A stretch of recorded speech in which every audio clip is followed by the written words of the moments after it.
ST10, sembang santai tapi sampai. Assalamualaikum dan salam sejahtera. Bersama saya Ali Mustafa dalam podcast Studio Tingkat 10. Dan untuk slot saya nak tanya, bersama saya adalah Paris Wong, seorang pelajar. Dan Paris, selamat datang. Hai, thank you menjemput Alif. Ya. Dan kita nak berboraklah mengenai Paris sebagai seorang anak muda. Mungkin Paris boleh perkenalkan diri dulu. So, nama saya Paris Wong. So, saya adalah seorang pelajar tahun terakhir dalam bidang perundangan. Currently, saya seorang intern dalam Institute of Strategic Policy Analysis and Policy Research. Okay. Masa sekarang lah? Ya, masa sekarang, ya. Oh, lama dah? Baru sebulan. Sebulan lah. So dalam INSAP ni you fokus pada perundangan lah? Tak, fokus more on policy research, which is bidang yang baru untuk saya. Dapat belajar benda-benda yang tak sama. Dan sebelum ambil dalam jurusan perundangan ni, you belajar di mana? Degree saya belajar di Sekolah Menengah Persendirian Chonghua, Kuala Lumpur. Then selepas itu I belajar di College Tingkatan 6 Petaling Jaya. So actually quite interesting ialah saya dari Sekolah Menengah Persendirian, after SPM saya tukar kepada STPM. Okay. Yeah, saya tak ambil UEC. Oh, tak ambil UEC. Yeah. So kalau daripada segi pendidikan ni you memang minat bahagian apa tu? You mean bidang? Bidang. Yeah. Actually, I minat politik. Oh, minat politik. Okay. Yeah. So, tak apalah. Perundangan dan politik pun memang sama ada kaitan lah. Yeah. Okay. Dan apa kalau nak katakan pengalaman you selama setakat inilah? Oh, so before INSAP, actually saya seorang legal intern dengan Asia Super App. Yeah. Okay. And then sebelum then kita waktu before Asia Super App saya belajar lah. Then tahun lepas bila ada itu cuti sekolah, saya pergi ke Amerika Syarikat selama 4 bulan. I kerja kat situ selama 3 bulan. Sebagai apa tu? Seorang front desk kat Ritz-Carlton Lake Tahoe. It's actually a work and travel program untuk university student. Dalam tempoh 4 bulan tu apa yang you buat kat sana? Saya kerja sambil mengenai culture yang tak sama dengan Malaysia lah. Macam mana tengok perbezaan culture tu? Okay, so kat Amerika Syarikat dengan Malaysia, kita pun multiracial country. So itu it's a common thing of Malaysia and US lah. Tapi kita ada satu perbezaan ialah di Amerika Syarikat you tak dapat nampak culture budaya yang tak sama. Dia didominan oleh satu budaya saja. Tapi di Malaysia you boleh tak dapat lihatlah budaya Cina, Melayu, India ke, Kadazan dusun ke, apa-apa pun. Which I think kita bersyukurlah kita di tanah Malaysia dapat tengok budaya yang sebagailah majmuk lah, macam multiracial lah. Itu yang nampak perbezaan ketara lah antara luar negara lah. Walau bagaimanapun kita pun multiracial country, but still that's the difference between us lah. Dan mungkin saya nak tanya Paris lah, Paris dengan kawan-kawan lah, apa yang topik yang sedang dibincangkan pada ketika ini? So normally kalau kita remaja pemuda, kita of course kita bincang tentang trend kat internet kan. Yang viral. Fashion. Ya, fashion. Bukan saja fashion, like topik viral, video viral yang TikTok ke atau dalam Instagram, Facebook ke. Of course benda macam tu. Then previously dia 2 bulan lepas dia ada satu viral Barbie trend lah. Okay. So dia memang viral. You boleh tengok like orang-orang pakai pakaian merah jambu pergi tengok wayang Barbie kan. Then actually saya pun ada tengok wayang tu. Then actually if you understand further, it's actually about feminism. So kita akan borak tentang apa you dapat dalam wayang tu, apa itu feminis ke, macam mana ke. Ya. Bukan beza tu yang dengan Blackpink tu, bukanlah lain. Tak lain lah. Barbie tu Barbie tu. Different lah. Sebab tengok yang pink tu trending juga kan. Sebab tengok kalau kita pergi kat mana tu nampak yang dia ada macam collaborate dengan banyak orang kan. Tapi Barbie tu tahu. Itu patung. So waktu dia ditayangkan semua orang pakai baju pink je untuk like pergi tengok wayang tu. So kalau dari segi kalau artis pula yang you ikut lah, yang you macam wah suka lah tengok. Blackpink lah. Memang satu trend actually. I found out itu trend dia viral dalam TikTok. So mungkin actually dari China lah, TikTok China. So mungkin dia orang nampak ini viral nak ikut lah, pakai baju pink ke, dan jadi satu trend lah. Dan selain pada you tengok yang isu-isu trending kan, viral. Mungkin apa lagi yang you biasalah atau topik yang biasa you bincangkan lah tu dengan kawan-kawan lah. Like mungkin ekonomi kan. Sekarang ekonomi pun tak baik, kita kan belajar. And sometimes pun tak cukup duit nak pakai kan. Of course, in terms of that, I pun nampak yang berapa perkara viral tentang like ada belajar pekerja sambilan dan jadi usahawan, dan untuk like dapat kos yang cukup untuk hidup lah. So macam you kalau kawan ada share lah, Paris ni ada satu mungkin nak gunakan ada side income kan, boleh dapat menjana pendapatan lah. Kan sekarang like internet kita era globalisasi kan. So kita semua ada phone ke, you boleh invest crypto sangat. I mean quite hot recently. Like ini baru je, like bukan invest in saham, sudah like crypto atau NFC ke. I pun pernah dengar like rakan saya dapat duit dari situ, like untung banyak. Then dia do sebagai kerjaya dia. Dan bila ada satu information sampai kat you, contohnya crypto ataupun apa yang baru lah, trending, so you akan buat sendiri research lah, maksudnya fikir ni bagus ke tak bagus untuk I join. I mean of course lah, kan kita sekarang internet sangat senang kan. Scammer pun banyak. Scammer pun banyak lah. Recently itu ada wayang baru No More Bets, is actually about scammer. Of course I ada concern sikit, like ini mungkin scam ke apa ke, ini legit ke apa, then mestilah buat research. But sometimes people tend to forget dia ada risk kat situ, dia orang tak buat research, which that's why banyak orang kena scam lah. Nak sentuh bab scammer ni kan, baru ni pun sebelum ni lah banyak yang isu pergi kat luar negara. Contohnya dia terpedaya tengok ada tawaran kerja kan di luar negara dengan gaji yang lumayan. Tu mungkin mereka macam terus pergi, tak ada buat homework. Hard times kan, people like tak fikir sudah, I perlukan duit. Like saya dah katakan ekonomi tak baik selepas COVID lah, PKP, semua orang pun hilang kerja ke apa. Then bila dia dapat ini gaji lumayan, okay lah, this is maybe the one shot that I need.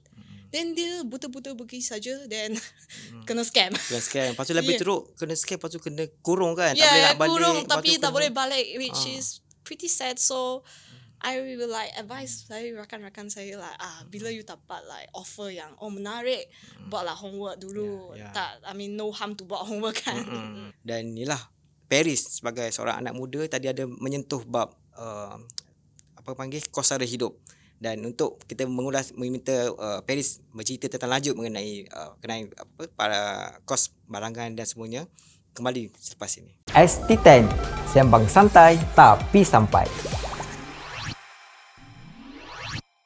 Kembali bersama saya Ali Mustafa dalam podcast Studio Tingkat 10. Dan untuk kali ini episod Saya Nak Tanya, bersama saya Paris Wong, seorang anak muda dan kini intern di INSAF, satu tempat untuk kaji ataupun pemikir lah sebagai institut pemikir. Dan tadi Paris ada bercerita ataupun menyentuh tentang seorang anak muda yang bercerita tentang kos sara hidup. Bukan seorang anak muda tapi seorang pelajar.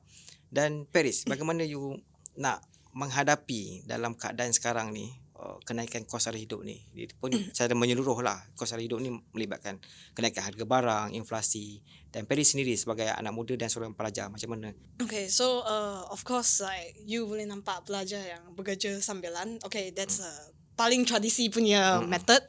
Then tadi saya pun mention ada invest dalam crypto yang ini barang yang lebih baru.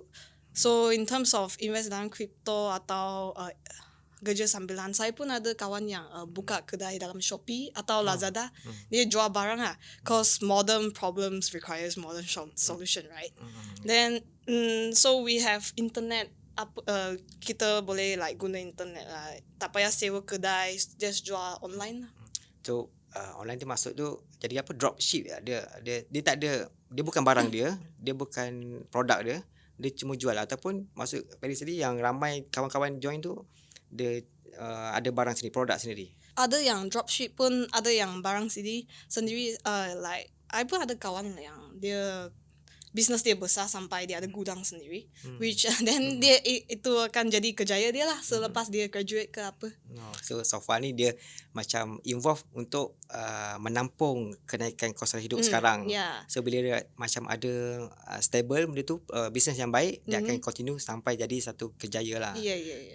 Selain daripada tu tadi Paris sebagai dalam bidang perundangan, mungkin Paris dalam untuk dapatkan side income cari sesuatu yang ada kaitan dengan apa yang Paris belajar. Kalau for law student normally kita akan like buat translation because sometimes ada legal documents dia dari negara lain. So saya berfasih Cina. Saya boleh like understand Cina. So I can translate to English ke sometimes mungkin Melayu. Dan itu pun satu part time job lah for kita untuk kerja. Ya. Dan menyentuh lagi dalam bidang perundangan ni, Paris sebagai apa yang you idola you dalam Malaysia ni? Sebab dulu kita ada macam ada satu tokoh dalam undang-undang, peguam lah. Dia akan jadi kalau sebut je nama peguam ni, student akan wow, ini saya nak jadi macam dia. So you punya idola dalam perundangan ni.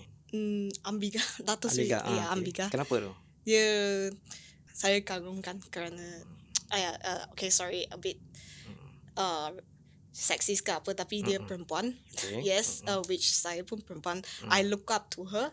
And then dia tak saja sebagai seorang perempuan ke, cause dulu kan, masa dulu ini legal field didominan oleh lelaki.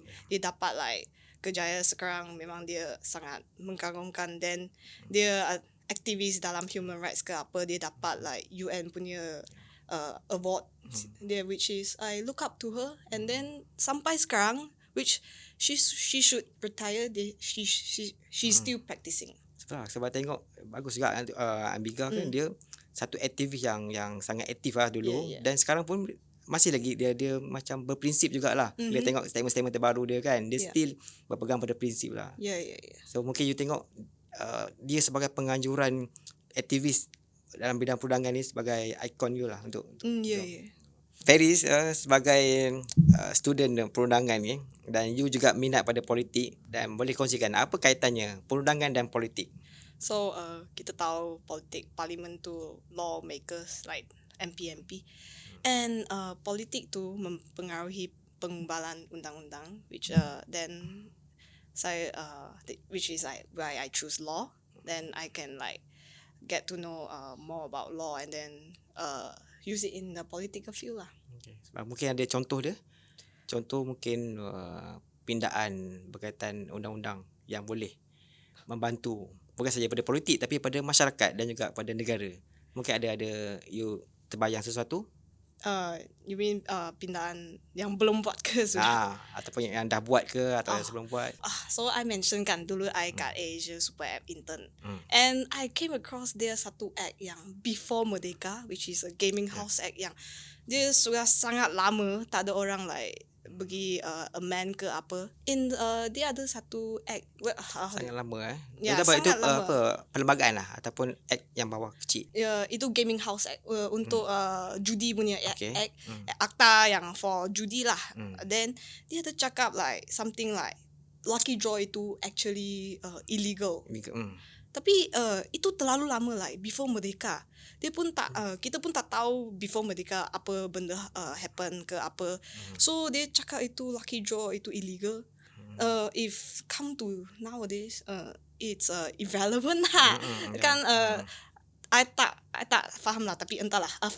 Alif macam mana you tengok like lucky draw tu illegal tak ke? Mungkin banyak nak dikupas, banyak kata kebarangkalian tu sama ada dia haram dari segi macam mana boleh dipraktiskan ataupun tak kan. Macam betul juga, maksudnya peredaran zaman tu kan mungkin sudah tak lama di review. Dan mungkin juga faktor contohnya kalau perlembagaan persekutuan kan, kalau kita nak pindah tu perlukan two-third majority. Jadi itu politik yang sama ada politik dan membantu perundangan membantu pada politik. Dan mungkin kalau nak kaitkan lagi lebih orang nak faham, contohnya Akta Pengangkutan yang berkaitan dengan skuter. Ya. Mungkin sebab zaman dulu tak ada skuter. Panggil moped tu kan. Yeah. So sekarang sudah ada. Jadi itu masuk Paris lah, membantu Yeah. daripada pundangan, membantu pada politik dan memberi manfaat kepada masyarakat lah. Yes. Dan Paris kalau nak tengok tadi ada menyentuh tentang bagaimana seorang student nak menjana pendapatan, dan mungkin tengok perbezaan daripada tempoh PKP dulu. PKP dulu Paris ada kat mana? Waktu Masih belajar college tingkatan 6. Ya, masih belajar untuk STPM. So waktu tu still physical lah, still kelas physical.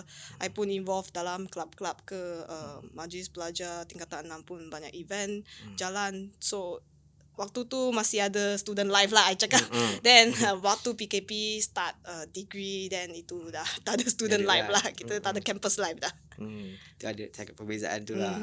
Dan mungkin kalau sentuh bab pendidikan ni, mungkin Paris berminat tak tentang TVET ni, industri TVET ni? Okay, so for TVET, I personally sokong like TVET because saya ada adik kecil, adik saya, dia tak minat belajar. Tapi dia minat dalam skill kemahiran yang like lain seperti masak culinary ke yang tu. So it's fine, like I sokong everyone ada minat sendiri. You tak minat belajar tak apa, you bukan like you boleh improve your other skills lah, like vocational skills ke. So I memang like harap lah kerajaan boleh like memberi lebih tumpuan kepada like vocational ni. Tetapi dia sudah bagi tumpuan kat sini tak. I pun realize satu isu ialah itu peluang kejayaan tak berapa banyak lah. Tadi you ada kongsi pengalaman you bekerja di US, dan you dapat perbezaan daripada segi di Malaysia kita adalah multiracial country, dan you tengok daripada segi politik pula, politik Malaysia ni, bagaimana you tengok perkauman tu, isu-isu perkauman ni ataupun parti yang berasaskan kaum itu, adakah ianya relevan sekarang ataupun tidak? In my opinion, actually saya rasa itu relevant because thanks to the party yang berasaskan kaum, kita like UMNO, dia menguatkan keturunan Melayu, MCA China, MIC India. So that's why we still preserve like culture kita, budaya kita, like we still have community kita sendiri. Like saya boleh berfasih dalam China, dan kawan India saya boleh berfasih dalam Tamil. Tapi dalam US, you see, I pun mention dia multiracial country. Dia tak ada parti yang macam ni. Dia tak ada parti Latino ke apa, tak ada parti they call it white, black ke. So macam tu, then budaya culture Latino dia tak ada pun like macam sini lah, like kita ada, you boleh tengok kita sambut tahun baru Cina sama-sama, sambut hari raya Aidilfitri sama-sama ke apa. Tak, di US tak, dia memang saja like dominant satu budaya saja. Then mungkin itu sebabkan like dia orang tak ada parti yang berasaskan kaum, tak ada orang like pergi preserve kaum itu kuat-kuat lah. Jadi you rasa parti yang berasaskan kaum ni perlu dikekalkan. Contohnya UMNO dengan orang Melayu, MCA untuk orang Cina, MSC untuk orang India. Tapi di bawah dalam satu gabungan Barisan Nasional. So dalam Barisan Nasional tu ada semua kaum lah, maksudnya kan. Dan itu masih lagi, pandangan you masih lagi perlu lah. Masih relevant. Because this what make Malaysia. Okay. Kalau satu parti, contohnya satu parti, tapi dalam tu ada semua, you rasa tu macam tak cukup ikhlas ke? Bukan tak cukup ikhlas. So sekarang kita boleh nampak like UMNO memperjuangkan untuk keturunan Melayu. Itu tak sama. Kalau semua kaum dalam satu parti, dia orang tak tahu nak memperjuangkan apa, untuk apa. Like dia saja buta-buta, like saya pun tak tahu nak memperjuangkan apa. Tapi sekarang like MCA kita tahu, saya nak tolong kaum Cina lebih baik, kampung baru Cina lebih baik, macam itulah. So nampak dia satu sistematik lah, lebih lagi. Jadi ini bukan bermaksud parti ini racist lah. Tak. I mean, kita pun dari satu gabungan BN kan, Barisan Nasional, kita still satu family, just that kita sama-sama improvekan kaum kita sama-sama lah, then sekali then build better Malaysia lah. Maksudnya tadi kita nak satu sistem yang macam ni lah. Konsep Barisan Nasional ni lah. Dan apa lagi yang Peri rasa anak muda boleh menarik minat untuk politik ni?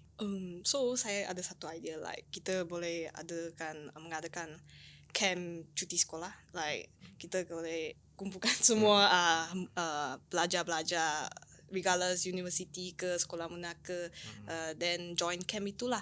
Cause saya actually part of from a NGO international. Dia mengadakan like every year dia ada satu culture exchange camp di negara yang tentulah dalam ASEAN. So from there actually I join into camp. I bukan saja like pergi negara tu melancong ke apa, tapi I pun like memahami culture kawan-kawan saya dari situ, like dia dari negara yang lain, I memahami mereka lebih. So I think from this camp kita boleh like tolong tu remaja-remaja like memahami sama sekali lah. So ni lebih dapat merapatkan hubungan bukan saja dalam kalangan rakyat Malaysia juga, tapi dia masyarakat antarabangsa lah. Macam saya dulu masa saya sekolah dulu, ada panggil bukan kunjungan hormat lah, dia ada satu pelajar daripada Jepun lah. Dia macam pertukaran pelajar. Dia pergi kat punya sekolah. Tapi kami tak pergi kat tempat lain lah. Itu yang I mean like, so I pun ada mention I kena kawan-kawan negara lain, and I found out like just now I mentioned like ini parti berasaskan kaum itu important. So I ada kawan orang Filipina, dia actually keturunan Cina, tapi dia tak ada like resources like macam di Malaysia untuk belajar Cina. So family dia mesti like hantar dia ke swasta sekolah Cina, like after school lah, itu after school like tuition untuk dia belajar Cina, untuk dia preserve culture Cina.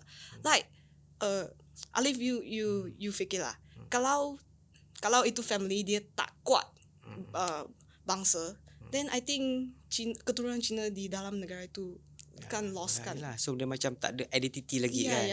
That's why lah, kalau yang kita bersyukur dekat Malaysia ni satu country yang multiracial, dan sistem kita juga melindungi, memelihara identiti setiap bangsa tu kan, setiap apa yang masyarakat kita sendirilah. Dan mungkin Peri ada nak tambah lagi untuk bagaimana lagi kita nak menarik minat anak-anak muda ni. Mungkin kita boleh like sekarang anak-anak muda suka e-sport, e-sport yes is one of thing. Because kita realize like sekarang semua anak muda main game dalam phone, PUBG kan, atau komputer ada Dota, LOL ke. So dulu parents saya akan cakap, jangan main banyak game, jangan. Tapi sekarang you lihat another side, actually itu boleh jadi satu kerjaya, career kan. Then you boleh like actually itu e-sport punya dia yang like pergi tournament, dia cuma untung banyak tau. Itu yang berbeza zaman kan. Sekarang satu jadi career juga. Tadi dia contohnya YouTuber ataupun influencer ni, kadang dia punya not bad lah, dia punya payment gaji kan sangat tinggi kan. Jadi mungkin ini you sebagai berbalik kepada tadi, you sebagai perundangan satu bidang profesional, dan yang ini mungkin lebih kepada kemahiran kan, ataupun dia punya pemikir yang kreatif kan. Jadi tengok you macam mana you atau boleh membantu ataupun pandangan you sendirilah perbezaan tu. Mungkin kita boleh buat bidang ni lebih sistematik. Kalau sekarang dia baru kan, tak ada undang-undang untuk dia, then semua saja buta-buta masuk, then actually banyak I pun dengar like dia nak start jadi influencer, tapi dia in the end dia fail lah. Yalah, okey lah. Dan sebagai perundangan mungkin ada tak you rasa boleh buat tak kalau contohnya influencer kan, YouTuber, ada satu dia buat content, so tiba-tiba ada plagiat, ada orang copy dia punya content tu. So macam mana yang kita sebagai original content nak sue yang orang tiru tu? Mungkin ada tak undang-undang?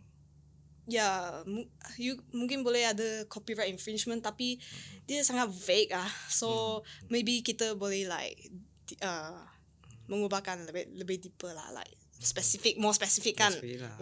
Kadang banyak berlaku kadang banyak jadilah contoh copyright, isu-isu copyright kan. Sebab itu pun sepatutnya melibatkan perundangan. So bagi melindungi content creator yang original punya, supaya tidak dicuri oleh pihak yang ketiga lah kan. Ya. Sebab macam kita dah buat content tapi terus orang lain yang ambil claim dia punya, tapi tak ada ATA yang lain yang dapat melindungi lah. Mungkin itu akan future nanti you akan draft lah. Hopefully, thank you. So you akan draft satu ATA and then you sendiri akan bentangkan Parlimen lah. Hopefully it's me.